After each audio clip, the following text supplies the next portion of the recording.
Hi, and welcome to Mr. and Mrs. Smith Talk Relationships Question of the Day. Boom!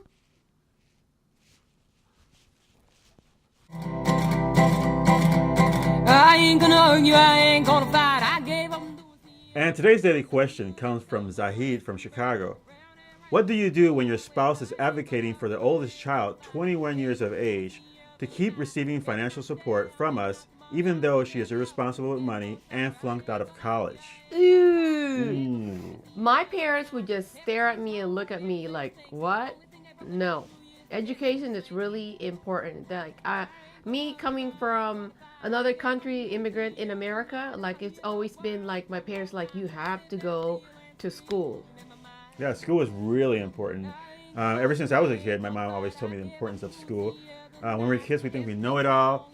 We want to do our own thing, but school is really important. And I think a really good financial education background for your kids to let them know the value of the dollar is actually important as well. So when they grow up, they know the value of the dollar. Right. You can't just 21. How would you pay for rent, insurance, healthcare?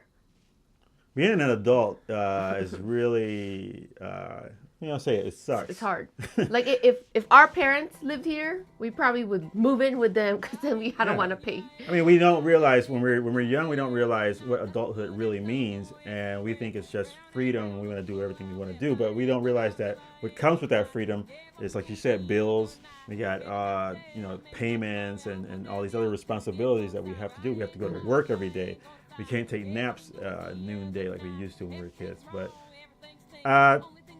I think both parents should sit down with the child, let them know the pros and cons of the decisions they're making, and let them know that, look, at age 21, legally, you should be on your own. You can get an apartment. Yeah.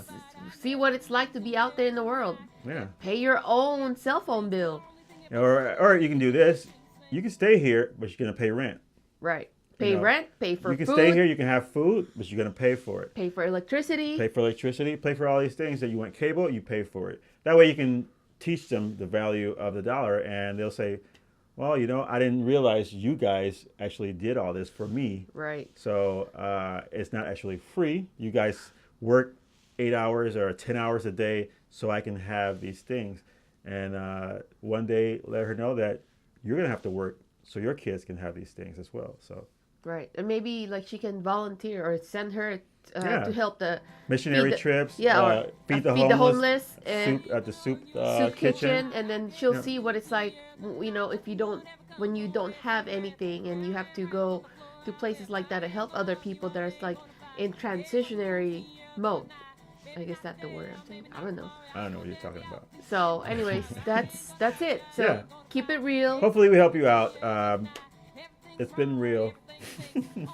I know. Any more questions, put them down here. Subscribe to us.